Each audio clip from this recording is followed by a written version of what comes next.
오늘 주신 말씀은 창세기 4장 3절로 7절입니다.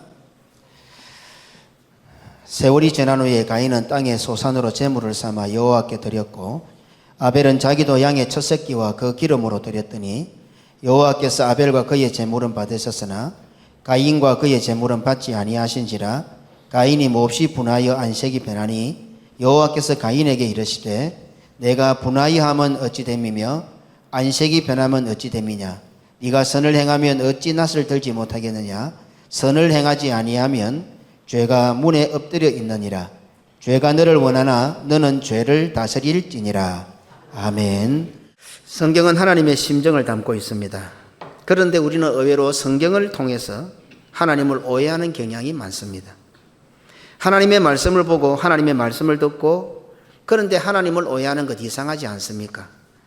생각보다도 많은 성도들이, 많은 목회자들이, 많은 신학자들이 하나님의 말씀이라는 성경을 연구하면서 하나님을 오해하고 또 하나님에 대한 시선이 안 좋아지는 경우들이 종종 있다 이 말입니다. 왜 그렇습니까? 하나님의 말씀이라고 하면서 하나님의 말씀을 하나님 입장에서 보지 않고 내 입장에서 보았기 때문에 그렇습니다. 내 입장에서 내 마음대로 보고 적용하고 해석하고 했기 때문입니다. 세월이 지난 후에라는 이 말씀도 가인이 살아왔던 가인의 세월에다가 초점을 맞추어서 보면 하나님께서 받으실 수 있는 제사와 하나님께서 받으실 수 없는 제사로 구분이 됩니다. 그것이 먼저 눈에 들어옵니다. 가인의 행동과 아벨의 행동이 눈에 들어옵니다. 가인이 드린 소산과 아벨이 드린 소산에 대해서 살펴보려고 합니다. 하나님께서 받으시는 제사는 무엇이며 하나님께서 받으실 수 없는 제사는 무엇인지를 공부하게 됩니다. 하지만 세월이 지난 후에라는 말씀을 가인의 세월이 아니라 하나님의 세월로 생각하고 하나님께서 계산하신 세월로 보면 의미가 확 달라져 버립니다. 하나님께서 가인을 기다렸었던 것입니다. 하나님께서 가인을 기다리신 시간이 바로 그 세월이었습니다. 가인이 하나님을 떠나 악을 행하고 있었던 세월이 하나님께는 가인이 다시 돌아오기를 눈 빠지게 기다렸던 세월이었던 것입니다. 이처럼 세월이 지난 후라는 말씀은 가인을 향하신 하나님의 무한한 사랑을 발견하게 합니다. 세월이 지난 후라는 이 말씀을 하나님의 마음에서 이것을 들여다보면 가인을 향하신 하나님 아버지의 안타까운 심정을 깨닫게 하는 것입니다. 이처럼 세월이 지난 후라는 말씀을 어떤 관점에서 보느냐에 따라 해석도 적용도 너무 달라지는 것을 알 수 있습니다. 이처럼 우리는 하나님의 말씀인 성경을 보면서도 하나님을 오해하는 경향이 의외로 많습니다. 우리의 입장에서 보니까 왜 하나님께서 가인의 제사는 안 받으셨지? 이렇게 따지기를 시작하는 겁니다. 그런데 그 오랜 세월을 하나님 입장에 들여다보니 하나님께서 기다리셨구나.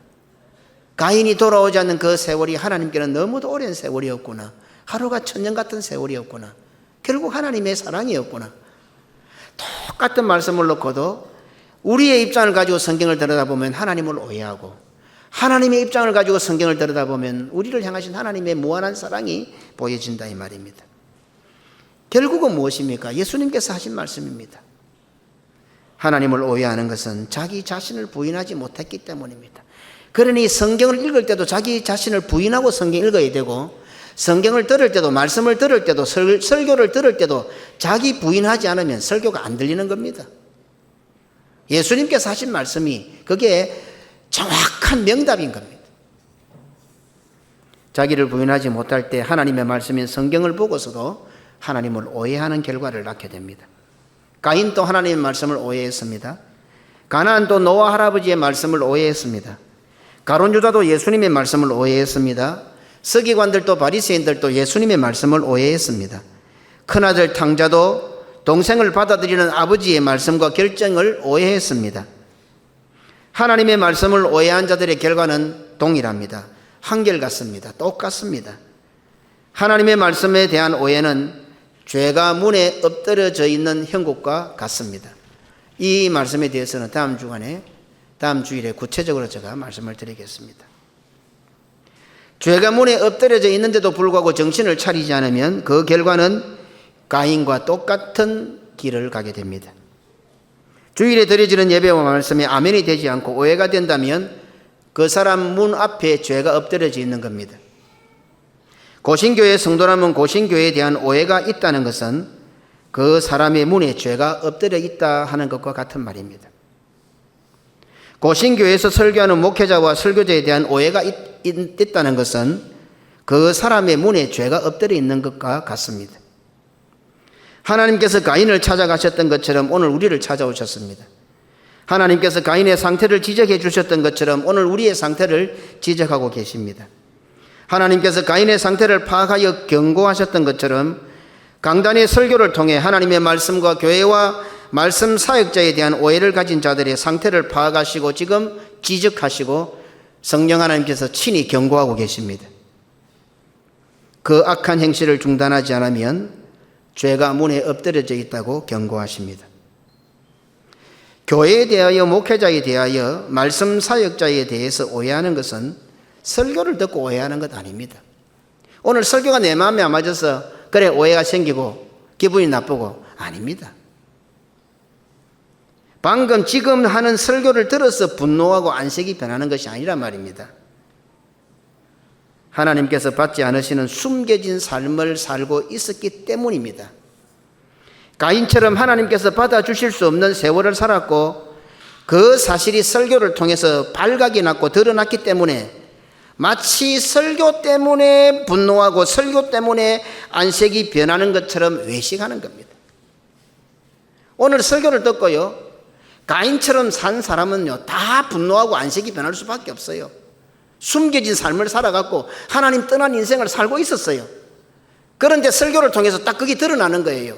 하나님께서 가인의 소산을 안 받아주시니까 드러나 버린 거지요. 왜 아벨은 하나님께서 받아주시니까 저는 바로 살았구나. 가인은 안 받아주시니까 가인이 잘못된 걸 드러나 버렸잖아요. 드러나니까 가인이 안색이 변하고 분노가 일어났던 거예요. 오늘 설교를 들었어요? 아닙니다. 지난 한 주간 그래 살아왔기 때문에 그 설교가 지적을 하니까 괜히 그것을 감추기 위해서 외식하는 거예요. 내가 왜? 나는 잘했는데. 외식에 외식을 하는 거죠.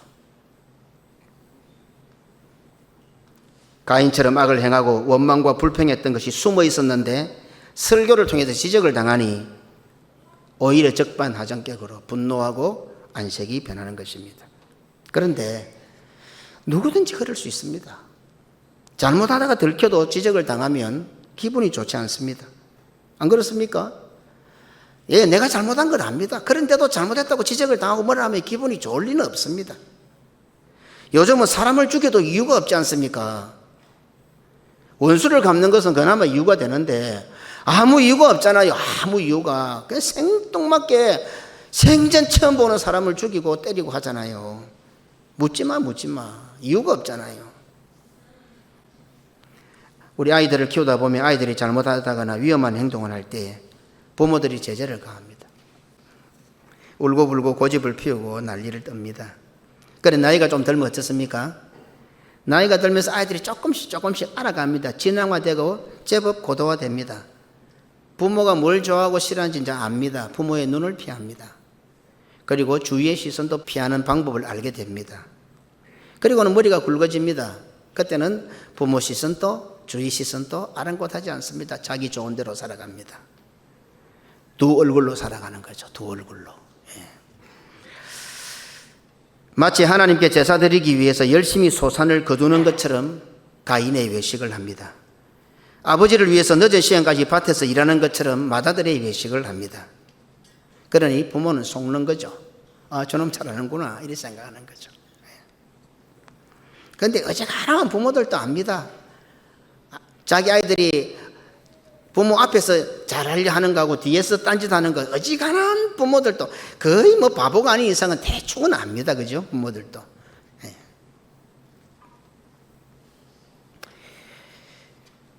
성도들의 삶을 신앙생활과 일상생활로 구분한 것부터가 오늘 우리 성도들이 사탄의 계략에 넘어간 것 같습니다.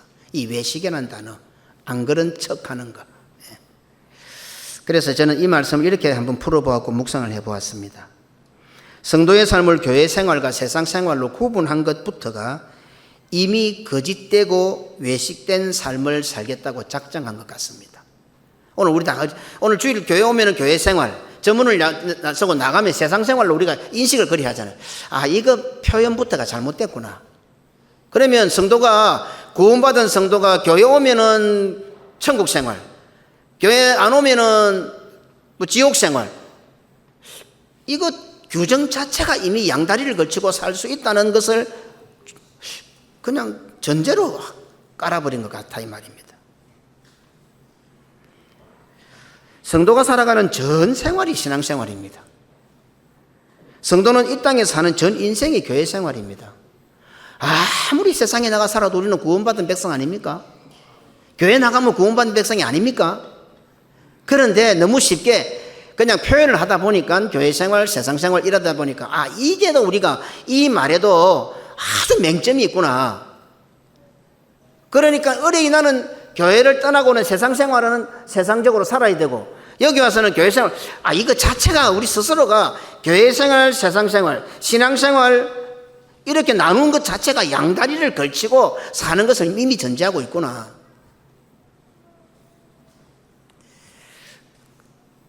우리는 죽을 때까지 하나님의 자녀들이고 천국 백성 아닙니까? 어디 가도 어떤 순간에도 하나님의 자녀가 아니고 천국 백성이 아닌 적이 있을 수 있습니까? 그렇죠? 언제부턴가 목사 후배생들을 면접하는데 제가 필리핀에서 이제 선교사 생활을 관두고 들어와서 몇 년 있다가 노예로 복귀하고 조금 있다가 선배가 되니까 고시부에 들어갔는데 제가 처음에 충격을 받았던 게 뭔가 하면 목사님들이 너무 쉽게 이제 강도사 끝나고 목사 안수를 받기 위해서 시험 치는 그 아들한테 가정생활이 중요하나 교회생활이 중요하나 이래 묻는 거예요. 그러나 도대체 어떻게 저 대답을 하려고 질문을 하는가? 이 질문을 던지면 대답할 걸 갖고 질문을 해야 될 거 아닙니까? 저는 충격을 받은 거예요. 도대체 가정생활이 중요하나 교회생활이 중요하나 저리 질문을 하면은 질문하는 목사는 도대체 저 후배들에게 무슨 대답을 하려고 저래 질문을 하는가? 전 처음에 제가 충격을 받았어요. 그거를요. 가정이 우선이냐 교회가 우선이냐 너무 자연스럽게 질문을 툭 던지는 거예요. 전에도 가끔씩 이야기했지만 한국교회의 망조가 거기서부터 시작되었다. 목사가 될 사람인데 그 앞에다가 가정이 중요하나 교회가 중요하나 이렇게 질문을 던지는 거예요. 어떻게 이런 질문을 오늘 성도들 보고 신앙생활과 세상생활, 천국생활과 지옥생활 우리를 그냥 스스로 그걸 규정을 해놓고 사는 것처럼 요 때만 예수 잘 믿는 것처럼 하면 돼. 신앙 좋은 것처럼 하면 돼. 전문 열고 나가서 아무도 안 보는데 뭐 알아서 하면 되고. 왜 이렇게 됐을까?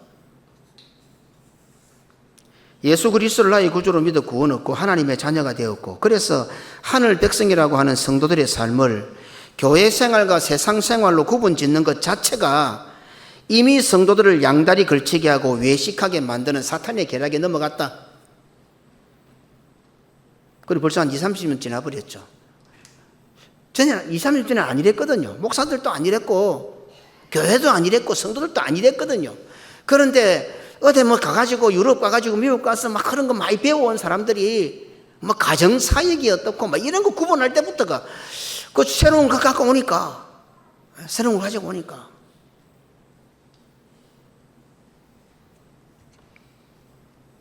주님의 몸된 교회를 위해서 목사로 소명을 받아 부르심을 받은 자들에게 가정이 먼저냐 교회가 먼저냐라고 질문하는 것 자체가 이미 주님의 몸된 교회를 위해서 목숨을 걸어야 하는 자들에게 양다리를 걸치며 살면서도 철저하게 외식하게 만드는 사탄의 계략에 넘어간 것 같다는 말입니다.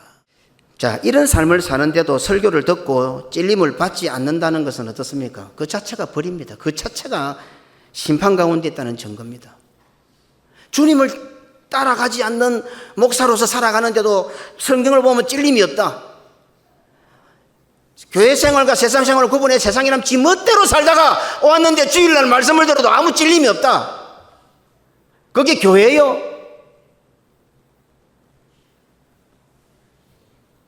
오늘 설교를 듣고 분노가 치밀어 오르고 안색이 변하고 있습니까?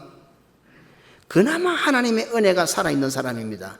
오늘 말씀을 탁 들으니까 막 기분이 나쁘고 어떻게 또 누가 일러줬노 싶고 막 어떻게 해서 내 말을 저렇게 하는 거 싶고 왜 저렇게 내가 잘못한 걸 갖다 헤집어가지고 막 깔ጭ 뜯어가지고 나를 저렇게 곤란하게 만들고 힘들게 만드느냐. 갑자기 막 속에 있던 막 숨겨놨던 게 드러나가지고 막 얼굴이 화끈화끈거리고 불쾌하고 막 그런 사람은 그나마 은혜가 있는 사람입니다. 그나마.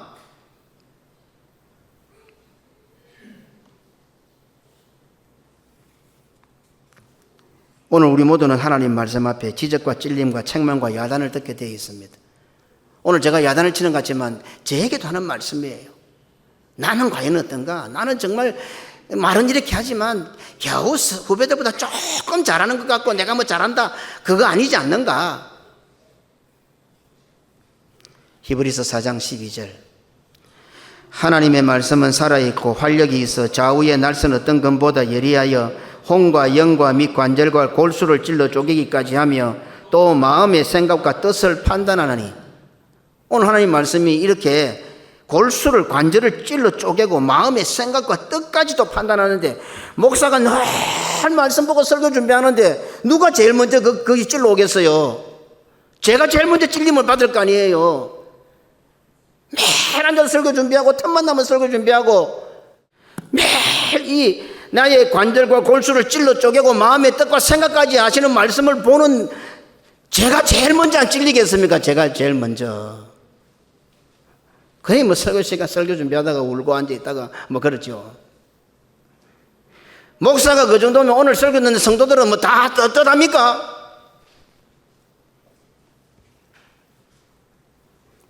한 사람도 이 말씀 앞에서 피해갈 수가 없어요.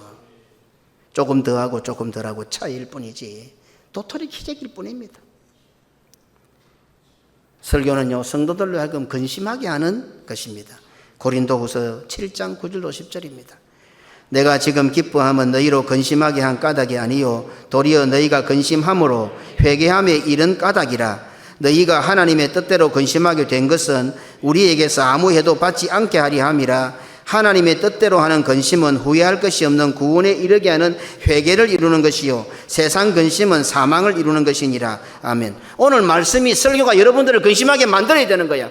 내가 왜 이렇게 살지? 내가 왜 이 땅으로 살지? 내가 이 땅으로 살아 어떻게 하지? 설교를 듣고 성도들은 근심을 해야 되는 거예요. 하나님의 뜻대로 살지 못하는 것 때문에 근심하고 회개에 이르는 근심을 해야 되는 거예요.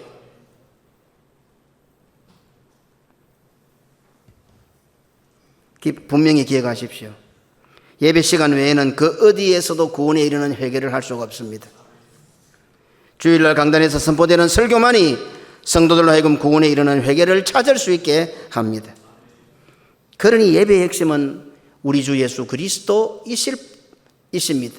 그럴 수밖에 없습니다. 강단에서 선포되는 설교의 핵심도 우리 주 예수 그리스도이십니다. 오늘날 교회와 설교자는 이 기능을 상실했습니다. 그래서 교회는 성도들이 가져온 세상의 온갖 연려와 근심으로 가득 차 있습니다.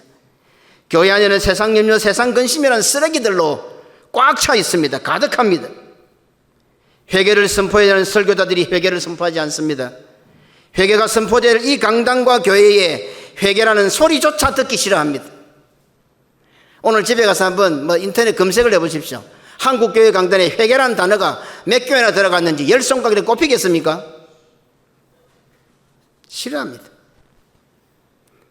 주일날 예배 시간에 선포되는 강단에는 성도들이 어떻게 하면 세상살이를 잘할까 하는 염려와 근심에 대한 설교로 가득 차 있습니다. 그러니 오늘날 교회 안에는 그냥 세상 염려와 근심으로 가득 차 있습니다. 교회와 강단은 세상 염려와 근심이라는 쓰레기로 산을 이루고 있습니다. 이 강단에 그냥 세상 염려 근심만, 어떻게 하면 세상에서 잘 먹고 잘 살까, 그 세상 염려 근심으로 강단이 쓰레기가 되어 있는 겁니다. 나라마다 난지도가 있습니다. 우리가 선교하는 필리핀은 쓰레기장에 세워진 마을들이 있습니다. 톤도라 해가지고 지역마다 있습니다. 마요메 교회라든지 쿠팡 교회는 그런 교회입니다. 누구든지 가보면 참 참담하고 암담합니다. 그런 열악한 지역에 교회를 세우고 복음을 전하고 있습니다. 쓰레기장 위에라서 그렇습니까? 오늘날 한국교회 강단은 난지도가 아니라고 장담할 수 있습니까? 예수 그리스도 외에, 하나님의 말씀 외에 다른 것이 있으면 쓰레기입니다. 하나님을 따라간 것 외에는 선이 없다고 했잖아요. 그런데 오늘 한국교회 성도들이 선에 대한 기준이 얼마나 다양합니까? 예수 그리스도 외에는 선이 없습니다. 아무리 잘한다 싶어도, 천하가 다 달라붙어 잘한다 싶어도 하나님 아니고는 선이 없습니다. 이런 명확함이 있습니까? 다 지잘난 맛으로 사는데 회개가 선포되지 않는 강단은 난지도입니다. 지난주에 내 멋대로 살았는데 오늘 설교를 듣고도 전혀 분노가 일어나지 않고 얼굴이 화끈거리지도 않습니다. 그럼 세상이죠. 이게 교회입니까? 악을 행하며 사는 성도들이 설교를 듣고도 분노하지 않고 안색이 변하지 않는다면 그 교회는 이미 난지도입니다. 영적 난지도입니다. 훈계가 싫으십니까? 가인처럼 살고 있다는 증거입니다. 분노하게 만들고 안색이 변하게 만드는 설교와 설교자가 좋을 리가 없습니다. 자기가 잘못된 거 알아도 지적당하면 기분 나쁜데 말입니다. 묻지 마라. 이유가 없는 세상인데 말입니다. 분노하게 만들고 안색이 변하게 만드는 그 설교자가 보기 싫어 죽을 것 같은 성도도 있을 겁니다. 설교자의 설교가 듣기 싫어서 죽을 것 같은 성도도 있을 것입니다.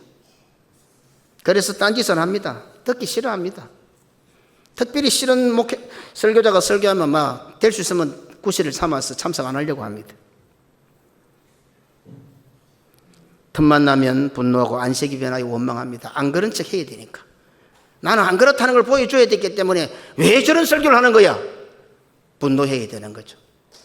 나는 안 그렇다고 외식하기 때문에 얼굴이 불그락 푸르락 하는 겁니다. 오늘 설교자는 가인과 같은 성도들에게 하나님의 말씀을 전하고 죽임을 당하는 시간입니다. 설교자는 가인 같은 성도들에게 죽임을 당하는 심정으로 설교해야 됩니다. 네. 설교자가 그 사실을 잘 모를 것 같습니까? 너무도 잘 압니다. 그래서 오늘날 설교의 강단에서 회개하라는 말씀이 사라진 것입니다. 그래서 오늘날 설교의 강단에서 심판의 말씀이 사라진 겁니다. 그래서 오늘날 설교의 강단에서 죄를 지적한 훈계가 사라진 겁니다. 성도들이 싫어할 것을 설교자가 너무도 잘 알고 있기 때문입니다. 성도들이 분노하며 안색이 변하는 것을 너무도 잘 알고 있기 때문입니다. 성도들이 설교자를 향하여 돌을 던지고 죽일 것을 너무도 잘 알기 때문에 교회 안에서 발생하는 원망과 불평이 있지요. 여러 가지 형태는 다릅니다. 기관에서, 구역에서, 또 개인적으로 여러 가지 형태는 다르지만 어쨌든 교회 안에 있는 모든 원망과 불평들은 종국적으로 목회자를 향하여 던지는 돌들이 됩니다. 꼭 기억하시기 바랍니다. 나 목사님한테 대한 이야기 아닙니다. 자기들끼리 싸워도 결과는 목회자에게 오게 되어 있습니다. 하나님께서 그렇게 만드셨어요. 주님께서 몸된 교회를 만드실 때에. 그래서 성도들끼리 잘못 지내고 성도들끼리 원망한 것이 결국은 다 모여가지고 누구를 향해서 목회자를 향해서 던지는 돌이 됩니다. 꼭 기억하시길 바랍니다. 교회 안에서 개인적으로 가정에서 부부가 싸움을 했는데도 그 결론, 그 불평의 종착점은 목회자가 되는 거예요. 그래 돼야 되는 거예요. 어찌 보면요. 예. 교회 중심에 살아야 되니까. 그래서 불평하면 안 되는 겁니다. 그래서 원망하면 안 되는 겁니다. 나는 목사님 모르게 교회 모르게 교회와 아무 상관없이 우리 집에서 부부 사이에서 원망했는데 그래도 안 됩니다. 성도는 우리 집에서 내가 우리끼리 그래도 안 됩니다. 거기서도 원망하면 안 됩니다. 거기도 교회 생활입니다. 구분하지 마십시오.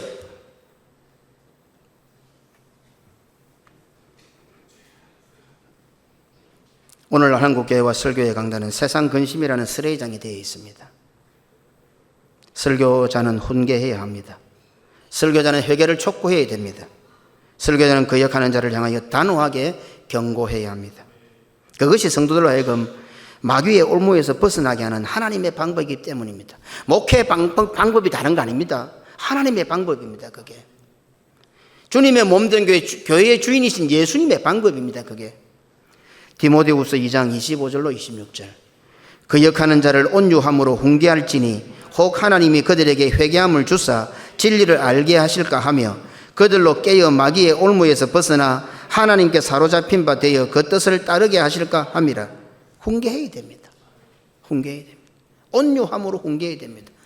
온유가, 누구의 온유가 가장 지면에 성하다고 하나님께서 인정하셨습니까?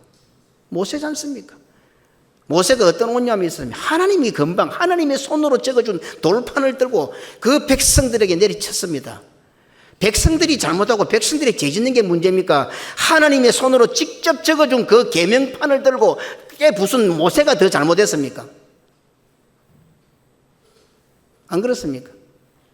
하나님께서 백성에게 갈 그 진노를 모세는 하나님 거로부터 받은 그 돌판을 부숨으로써 하나님의 진노가 모세에게 오도록 만든 거예요. 그게 예수 그리스도이신 거예요. 그게 목회자인 거예요. 광화문을 지르고 야단을 치고 하나님이 여러분들에게 벼락을 내려가 죽여야 되는데 그 광화문을 치는 것 때문에 하나님 진노가 이리로 들어오는 거예요. 이리로.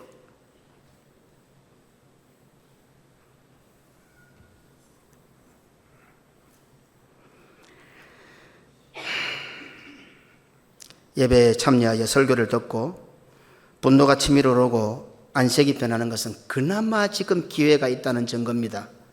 오늘 말씀을 들을 때 여러 가지로 찔립니까? 그나마 기회가 있습니다. 자신이 가인처럼 악을 행하고 있다는 사실을 깨달을 수 있기 때문에 그렇습니다. 아, 내가 그렇구나. 가인처럼 선을 행하지 않는 나에게 하나님께서 찾아와셨다는 증거입니다. 그게요. 그게 저절로 밖에 나가서 아무리 해보세요. 다 콧방귀 끼지. 그러나 우리는 말씀을 들으면서 기분이 딱 나빠지고 얼굴이 변하고 막 속에 막 심장이 두근두근거리고 하나님께서 찾아오셨다는 증거예요. 하나님께서 가인을 찾아가신 거예요. 그래서 자신의 잘못을 내어놓고 회개하며 잘못했다고 빌 수 있는 기회를 찾을 수 있기 때문입니다. 사도행전 8장 22절입니다. 그러므로 너의 이 악함을 회개하고 주께 기도하라. 혹 마음에 품은 것을 사하여 주시리라. 회개하라. 얼굴에 분노가 일어나고 마음이 두근두근하고 안색이 변하고 이럴 때 어떻습니까? 그 다음은 뭡니까? 그 다음은 회개래. 사도행전 13장 24절입니다. 그가 오시기에 앞서 요한이 먼저 회개의 세례를 이스라엘 모든 백성에게 전파하니라. 오늘 우리가 성찬식에 참여할 거고 세례받은 자들은 성찬식에 참여할 수 있는데 뭐라 했습니까? 세례를 회개의 세례라. 회개의 세례. 세례는 본어게인 중생이 살아나는 거잖아요. 회개가 살아나는 거예요. 기회가 되는 거죠. 회개할 수 있다는 것은 은혜 중에 은혜입니다. 설교를 듣고 찔림을 받는 것 역시 은혜 중에 은혜입니다. 왜 그렇습니까? 하나님께서 회개하지 못하도록 하는 자도 있기 때문입니다. 아무리 들어도 전국을 찔러서 뭐라 해도 회개가 안 되는 사람들이 있습니다. 히브리서 6장 5절로 6절입니다. 하나님의 선한 말씀과 내세의 능력을 맛보고도 타락한 자들은 다시 새롭게 하여 회개하게 할 수 없나니 이는 그들이 하나님의 아들을 다시 십자가에 못 박아 드러내놓고 욕되게 함이라. 아멘. 다시 새롭게 하여 회개할 수 없나니 아예 회개 못하게 하는 사람이 있다는 겁니다. 회개 못하게 하는 것. 이게 어려운 거예요. 회개가 어려운 것이 아니라 회개가 불가능한 겁니다. 그나마 우리는 회개가 어렵습니다. 그러니까 기도하고 말씀 듣고 교회 중심에 살아가고 그러다 보면 깨우치고 회개하게 되는데 회개가 임파서블한 사람들이 있습니다. 아예 불가능한 사람들이 있습니다. 얼마나 무섭습니까? 어떻습니까? 나는 어떤 것 같아요? 사함이 사해지지 않는 죄다. 사해지지 않는 죄. 이는 의도적이고 지속적인 원망입니다. 의도적이고 지속적인 원망과 배교를 하는 자는 사함을 받지 못하는 죄를 범하는 것. 사함 받지. 이 말씀 속 핵심은 그겁니다. 물론 이단들이겠죠. 1차적으로 이단들일 수 있습니다. 이단으로만 치부해서는 안 됩니다. 하나님의 은혜를 안다는 자들이, 말씀을 안다는 자들이 말씀의 찔림을 받고도 지속적으로 의도적이고 계획적으로 원망하고 불평하는 사람들은 사함을 받지 못할 가능성이 있습니다. 무섭습니다. 오늘 말씀드린 뭔가 모르게 각자가 찔림을 받고 있잖아요. 돌이켜야 됩니다. 또 하면 안 됩니다. 또 하면 안 돼. 또 하고 또 하고 계속하면 그 사람은 하나님 앞에 사함을 받지 못할 가능성이 있다. 어땠습니까? 하나님의 선한 말씀과 내세의 능력을 맛보았다. 맛 다 보고도 타락한 자는 사함을 받지 못한대. 무섭습니다. 하나님 모르는 사람 아닙니다. 하나님 살아계시면 다 아는 사람입니다. 의도적이고 고의적인 원망과 불평이 계속되는 자에게는 희망이 없습니다. 의도적이고 고의적인 배교자들은 회심이 불가능합니다. 제발 습관이 되지 않도록 고쳐야 됩니다. 그래서 하나님께서는 천년을 하루처럼 기다려 주십니다. 하나님께서 기다리는 세월은 하루가 천년이지만 우리가 오도록 우리가 천년을 살아도 하나님은 하루처럼 와서 회개하면 받아주시는 겁니다. 이 불사, 사함을 받지 못하는 죄에 대해서 성경은 대충 한 2번 정도 명확하게 나와 있습니다. 우리가 잘 아는 것처럼 성령 회방죄, 성령 모독죄, 성령 거역죄, 마태복음 12장 31절로 32절. 그러므로 내가 너희에게 이르노니 사람에 대한 모든 죄와 모독은 사하심을 얻되 성령을 모독하는 것은 사하심을 얻지 못하겠고 또 누구든지 말로 인자를 거역하면 사하심을 얻되 누구든지 말로 성령을 거역하면 이 세상과 오는 세상에서도 사하심을 얻지 못하리라. 오늘 성령 강림절입니다. 예수님의 말씀이 참 웃겨. 인자의 말은 거역을 해도 용서는 해주겠는데 성령의 역사하심을 거역하는 자는 이 세상에서도 하늘에서도 용서 못 받는다. 무슨 말씀입니다. 오늘 우리는 내 앞에는 우리 속에는 성령 하나님이 계십니다. 성령 하나님 계시니까 내 속에서 내 부끄러움과 내 수치를 드러나게 하십니다. 이건 뭐 잘못했지? 설교 들어보니 네가 잘못된 것 같이 대가리 숙이라이 하십니다. 거역하는 거예요. 이런 자는 사심을 받지 못할 가능성이 많습니다. 그 말씀입니다. 또 한 가지 죽음에 이르는 죄입니다.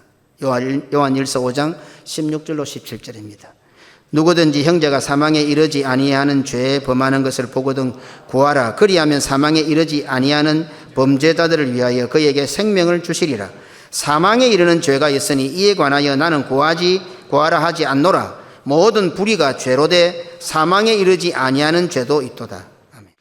사도 요한은 교회 공동체를 미혹하는 모든 불의가 죄라고 명확하게 정의합니다. 모든 불의가 죄다. 이 말은 무슨 말인가 하면 공동체의 교회를 거스르는 모든 것은 다 죄다. 이 사도 요한의 핵심이 그겁니다. 오늘 사도 요한이 하고자 하는 말씀의 핵심이 교회가 나아가는 길을 방해하는 교회하는 일에 원망 불평하는 모든 게 죄다. 그게 죄다. 담배 피우고 술 마시는 게 죄가 아니라 교회가 하는 일에 방해를 하고 교회가 하는 일에 찬성하지 못하고 교회가 하는 일에 원망 불평하는 모든 것이 죄다. 이게 사도 요한이 지금 지적하고 있는 거예요. 그런데 감사하기로는 그 사도 요한은 그 죄에 대한 해결책도 우리에게 제시하고 있습니다. 요한일서 5장 18절입니다. 하나님께로부터 난 자는 다 범죄하지 아니하는 줄을 우리가 아노라. 하나님께로부터 난신 자가 그를 지키심에 악한 자가 그를 만지지도 못하느니라. 우리가 죄 안 짓는 줄 알았죠? 천만에요. 하나님께로부터 나신 자가 우리를 지키시기 때문에 우리가 회개할 수 있는 것이고 하나님께로부터 나신 그분이 우리를 지키시기 때문에 믿음의 삶을 살 수 있는 거예요. 근데 우리가 뭐 죄 안 짓기는 우리가 뭘 죄를 안 지어? 하나님께로부터 나신 이가 누굽니까? 예수 그리스도이십니다. 예수 그리스도께서 나를 지키시고 하나님께로부터 난 우리들을 예수 그리스도께서 지켜주신다고 말씀하고 있는 이 유일한, 그래 예수 그리스도의 지키심을 받는 것이 우리에게는 유일한 해결책입니다. 그런데 보통 어떻습니까? 아들이 좀 크면 처음에는 막 서로 엄마 손잡으려고 아빠 손잡으려고 아빠 할아버지 할머니 하다가 좀 크면은 이제 손잡으려면 안 잡으려고 그러잖아. 이 성도들이 그런 것 같아요. 하나님의 손을 잡고 있으면 예수님의 손을 잡고 있으면 되는 게라. 그런데 이제 막 이 잡고 있는 게 귀찮아. 그건 가면 안 된다. 이리 온나. 아니 좀 나와보소. 내가 좀 하고 버떡 갈게. 주님의 손이 이제 귀찮은 거야. 저 때는 아버지 엄마 손을 놓으면 죽는 줄 알았는데 이제는 하나님 손 없어도 하나님이 나를 잡고 예수님께서 나를 잡고 성령님께서 나를 잡고 야야 그거 하면 안 된다 이러나 에이 좀 나와보소 내가 좀 나도 마다 생각이 다 있어. 우리 그래 신앙생활 하는 거 안 같아요? 쥐뿔도 모르면서. 그런데 뭐라 하십니까? 악한 자가 만지지도 못한다. 예수님께 지킬 때. 이런 말 잘 쓰니 손대지 마라. 이 설교를, 이 본문을 보고 얼마나 제가 손대지 마라. 그 사람에게 손대지 마라. 그 사람만은 손대지 마라. 그런 말 잘 쓰잖아요. 야 그렇구나. 만지지도 못하는구나. 주님께서 나를 지키시기 때문에. 아무개는 손대지 마라. 이렇게 말씀하시는. 우리가 일시적으로나 잠시 사탄으로부터 영향을 받는 것 같지만 예수님께서 지켜주시기에 사망에 이르는 범죄까지는 나아가지 않는 겁니다. 간혹 흔들리는 것 같아요. 그렇지만 어떻게 주님이 나를 붙들고 계시기 때문에 주님이 손대지 마라 만지지 마라 사탄이 들어왔다가도 좁게 영향을 받아 바람이 부니까 휙 머리카락 날리고 하다가도 사망에까지 가는 죄를 범하지 않는 거예요. 주님이 끌어주시기 때문에. 그게 오늘 우리들이에요. 우리가 사망에까지는 흘러가지 않는 거죠. 예수님께서 지키신다는 사실을 확신하고 보호를 받는 것이 바로 성령님의 역사에 순종하고 복종하는 것이며 성령님을 영화롭게 하고 거역하지 않는, 모독하지 않는 행동이 되는 것입니다. 성령님을 통하여 성도를 사망에 이르게 하는 죄까지 나아가지 못하도록 지키시는 예수님의 방법이 바로 오늘 주일입니다. 이 예배가 바로 그 방법인, 우리를 사망에까지는 나아가지 못하게 우리를 붙들고 계신 거예요. 어지간하면 막 주일날 교회 안 와도 되잖아요. 그런데 꾸역꾸역 와주는 거예요. 그래도 주일을 지키게 하시고, 그래도 예배의 자리에 앉게 하시고, 그래도 말씀을 듣게 하시고, 막 좋든 싫든 어쨌든 끝까지 나를 붙드시고 어떻게 사망에 이르는 죄까지 안 가도록 우리를 지키시는 하나님의 방법인 거예요. 교회에서 주어진 직분이 그겁니다. 그 사명을 잘 감당할 때에 하나님께서 나를 지키시는 증거가 되는 겁니다. 예수님께서 나를 꼭 붙들고 있는 증거가 되는 겁니다. 원망하지 않는 것입니다. 순종하는 것입니다. 이것이 어떻습니까? 예수님께서 우리로 하여금 지키시는 방법이고 사망에 이르지 않게 하는 방법이 되는 겁니다. 자, 그럼 순종해라. 뭘 내 희생을 강요하네. 아닙니다. 우리를 사망에 이르지 않게 하는 하나님의 사랑의 방법입니다. 감사해라. 항상 기뻐해라. 쉬지 말고 기도하라. 범사에 감사해라. 왜? 나로 하여금 사망으로 떠밀려가지 않도록 붙들어진 하나의 방법이란 말입니다. 교회에서 여러 가지 직분을 주고 성경 읽기를 하자, 찬양대에 앉아라, 뭘 해라 하세요. 놓는 순간에는 사망으로 떨어질 가능성이 많아요.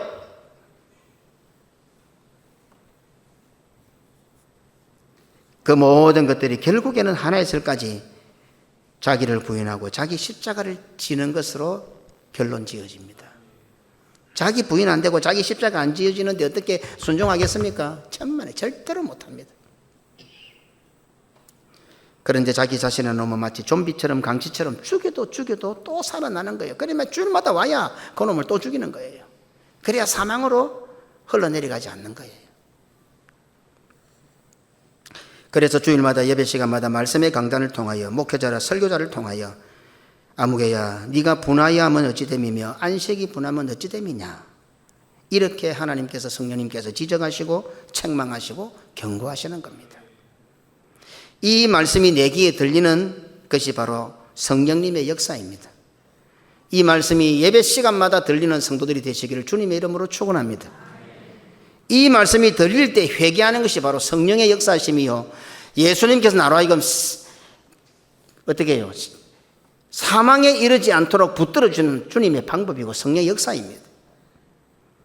이 말씀이 들릴 때에 물론 인간적으로는 분노가 치솟아오르고 안색이 변할지라도 곧바로 성령의 다스림을 받아 회개하는 그런 성도들이 되시기를 주님의 이름으로 축원합니다.